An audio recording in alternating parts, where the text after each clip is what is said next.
Praise the lord.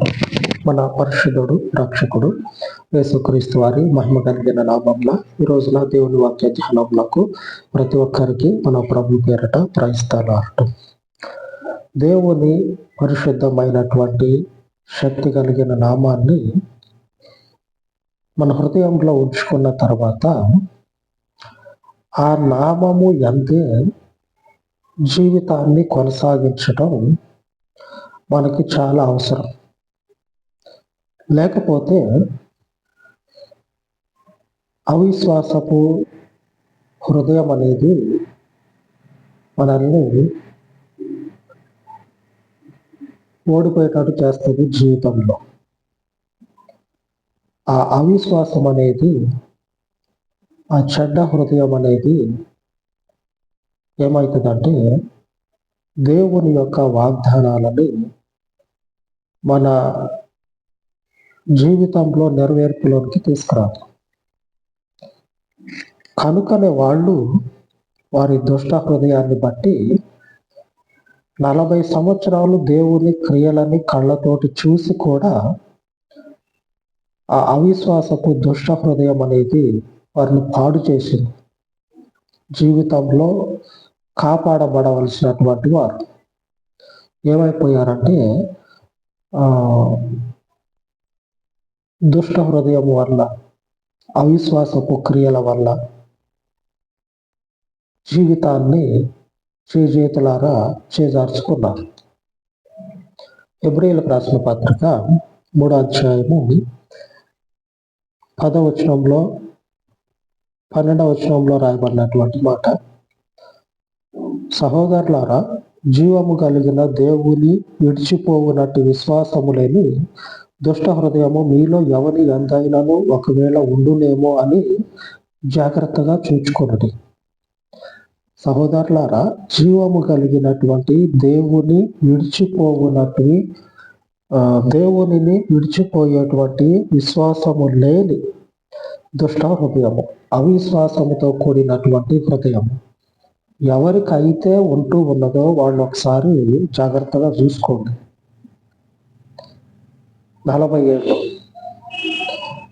40 సంవత్సరాలు తెలుసుకునేటువంటి స్థితిలో ఉంది,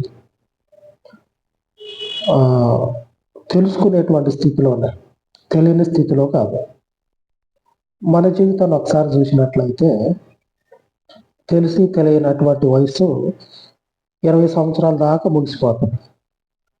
10 ఏళ్ళేమో తెలిసి తెలియకుండా, తర్వాత 10 ఏళ్ళేమో అంతా నాకే తెలుసు అన్నట్లుగా, ఆ 20 తర్వాత నుంచి వచ్చేటువంటి జీవితం ఏమో ఇక మనకి ఇది మంచిగా ఉంటుంది అని చెప్పని అనుకోని దేంట్లో అయితే నిలబడతామో మన ఆలోచన బట్టి ఒక్కొక్కసారి ఓడిపోవటం జరుగుతుంది, గెలవటం జరుగుతుంది. గెలిచినటువంటి మనుషులు కూడా అవును నేను గెలిచా, నిలబడ్డా అని చెప్పుకునే పరిస్థితులు ఉండకపోవచ్చు.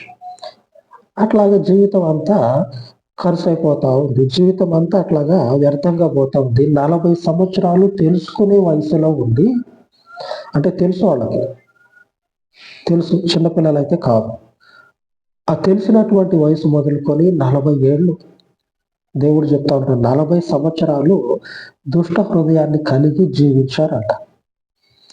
అట్లాగా జీవించినటువంటి వాళ్ళు చివరికి వచ్చారికే దేవుని మార్గమందు లేకపోగా దేవుని యొక్క కీడు యందు నిలబడి దాన్ని స్వతంత్రించుకున్నారు. దేవుడు వారికి దయచేసినటువంటి కీడు ఏదైతే ఉంటుందో ఆ కీడుని రమ్మరా మాకే అని చెప్పానని, మేము ఉన్నదే నీకోసం అని చెప్పానని దానిని స్వాగతించి దానిని స్వతంత్రించుకున్నారు. ఇది ఇట్లాగున్నది జీవితాలు. దేవుని వాక్యము జీవము కలిగింది. ఈ జీవము కలిగినటువంటి వాక్యము చేత మనము రోజు కూడా శరీరాన్ని ఎలాగైతే నీటితోటి శుద్ధి చేసుకుంటా ఉన్నామో మన యొక్క జీవితంలో ఉన్నటువంటి అపజయాలని, మన జీవితంలో ఉన్నటువంటి లోపాలని, మన జీవితాన్ని దేవుని వాక్యము చేత శుద్ధి చేసుకుంటా ఉన్నాం. మరి ఇట్లా శుద్ధి చేసుకుంటా ఉన్నాం కదా, సంవత్సరాలు మనకేమన్నా రా అంటే వస్తాయా? గడిచే సంవత్సరము మనకు అనుకూలంగా తిప్పుకోవటానికి అది పొలాల్లో పారేటువంటి కాలువన, పొలాలలో కాలువ పారుతూ ఉంటుంది. దాన్ని మన ఇష్టం వచ్చినట్టు తిప్పుకోవచ్చు. ఆ గట్టుని మన ఇష్టం వచ్చినట్లు వేసుకుంటే నీళ్ళు ఎటు బాగుంటే అడిపోతుంది. ఆ సంవత్సరాలు ఏమన్నా మనం చెప్పినట్టు ఇంతగా వినవు కదా. అవి ఉన్నదే కొద్దిగా. ఇప్పుడు మన జీవితంలో మనకు వచ్చేటువంటి సంవత్సరాలే కొద్ది కాలం. ఈ కొద్ది కాలంలో కూడా రోజు గడుస్తుంటే ఈ కొద్ది కాలం కూడా రేపు రేపు మాపు ఎట్లా ఉన్నదంటే కళ్ళ ముందు ఉంటేనే ఉన్నాడు, లేడనుకోండి మళ్ళీ వచ్చేదాకా మర్చిపోవాలి. అట్లా ఉంది. రేపు మాపు అట్లాగనే ఉండబోతా ఉంది. ఇప్పుడంటే ఉన్నాడు అని చెప్పుకుంటా ఉన్నాం.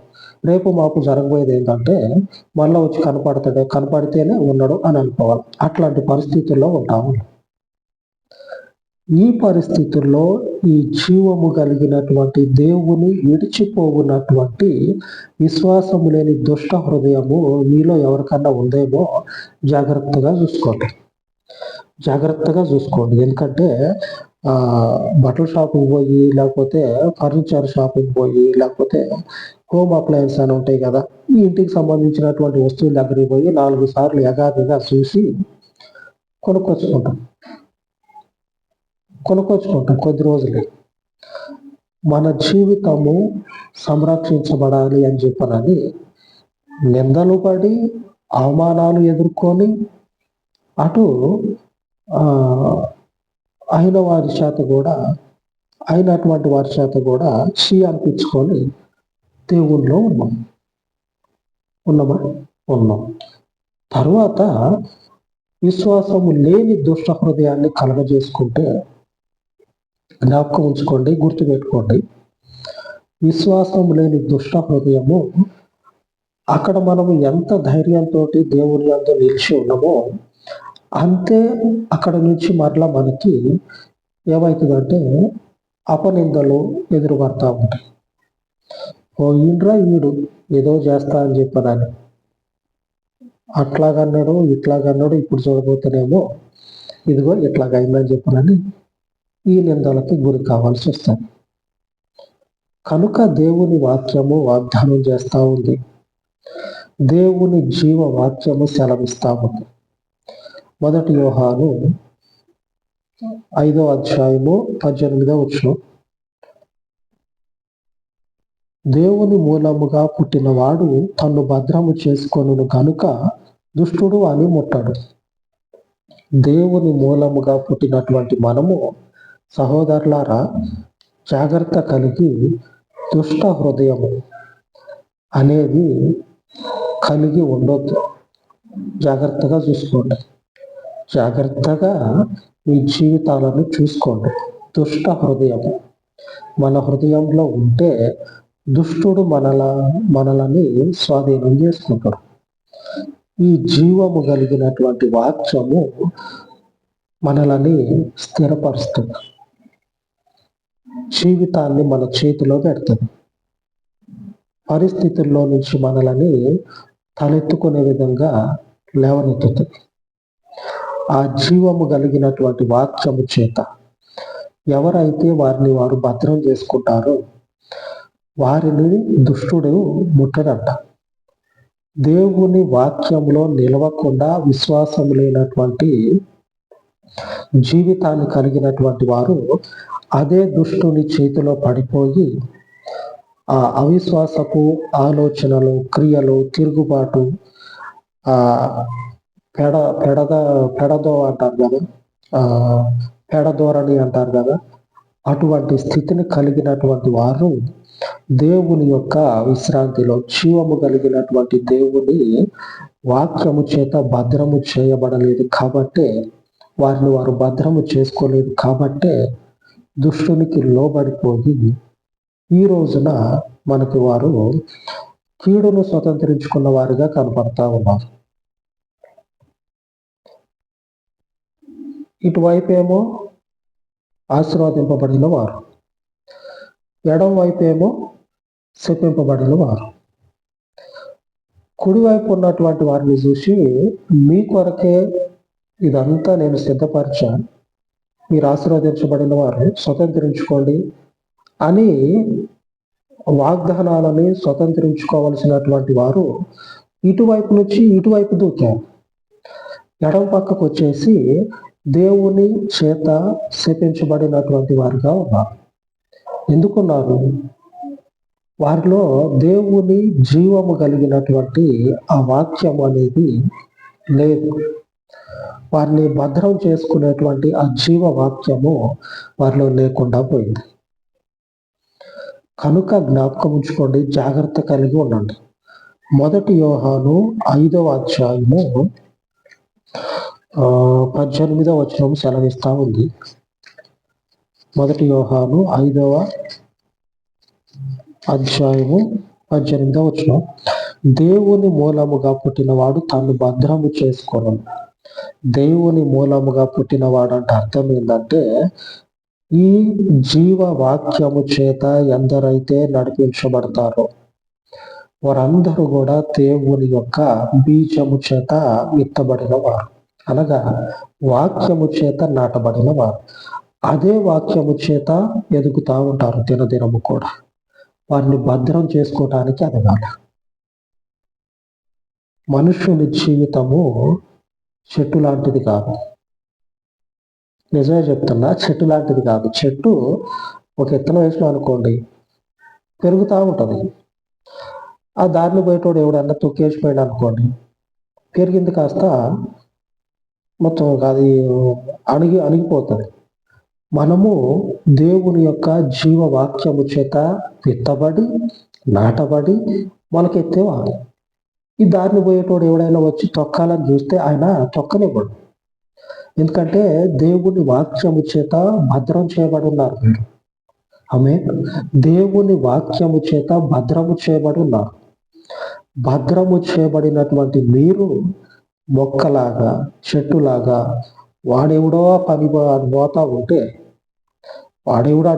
ఉంటే ఇంట్లో కూర బాగోలేదనో, అన్నం సరిగ్గా వండలేదనో, ఉడికి ఉడకని అన్నం పెట్టిందని ఆ కోపాన్ని తీసుకొచ్చి ఈ మొక్క మీద తొక్కి దాన్ని ఒక్కొక్కడైతే చేతులతో బీగుతాడు. దాని వేరులు చూసేదాకా వాడి పానం ఒప్పదు. దాని వేరులు చూసేదాకా వాడి పానం ఒప్పుకోడు. పోతా చెట్టు దగ్గరికి పోయి దాన్ని పీకి వేరు చూసి పక్కన పడేసి పోతాడు. అటువంటి దుష్టునికి దేవుడు మనల్ని అప్పచెప్పడు. ఆమేన్. ఈ జీవవాక్యము మన హృదయంలో భద్రం చేయబడి ఉన్నది. ఆయన కొరకు ఫలించటం కోసం, ఆయన కొరకు మనము జీవించటం కోసం. కనుక ఈ జీవవాక్యము చేత మిమ్మల్ని మీరు జాగ్రత్త కలిగి చూసుకోండి, భద్రం చేసుకోండి. అలాగ ప్రార్థించుకుందాం. పరిశుద్ధుడా, కనికరం కలిగిన తండ్రి, ఈ ఉదయకాలమందు మీ పాదముల యొద్ద ప్రార్థిస్తూ ఉండగా మీ పరలోకపు జీవవాక్యము చేత నాటబడినటువంటి వారమై ఫలించే స్థితిలోనికి నడిపించి పరలోకపు తండ్రి, ఏ దుష్టుని యొక్క అగ్ని బాణము, ఏ దుష్టుని యొక్క కార్యము తండ్రి నీవు నాటినటువంటి మొక్క మీదకి నీవు తండ్రి ఫలింప చేయాలని నాటినటువంటి అయ్యా ఇదిగో కొమ్మ మీదకి ఏ దుష్టుని అగ్ని బాణము రాకుండా నీ వాక్యము చేత భద్రము చేయమని జాగ్రత్త కలిగి తమను తాము కాపాడుకొనున్నట్లు నీ ప్రజలందరికీ కూడా నీ పరలోకపు జీవ వాక్యమును హృదయం అందించి నీ బిడ్డలను అనుదినము కూడా అనుక్షణము కూడా నీ వాక్యపు వెలుగులో వారి యొక్క జీవితాలను స్థిరపరచమని, కాపాడమని, భద్రపరచమని, కాపాడగలిగిన ఈ పరలోకపు నామమునకు ఈ మనవులన్నీ ప్రతిష్ఠించి మా పితరుల దేవ, మా రక్షణకర్త అయినటువంటి యేసుక్రీస్తు దయగలిగిన నామమున ప్రార్థించి వేడుకొనుచున్నాను తండ్రి. ఆమేన్, ఆమేన్. సర్వోన్నతుడయ్యున్న మన పరలోకపు దేవుని కృప నిత్యము మనకు తోడయ్యుండి మనలను నడిపించును గాక. ఆమేన్, ఆమేన్.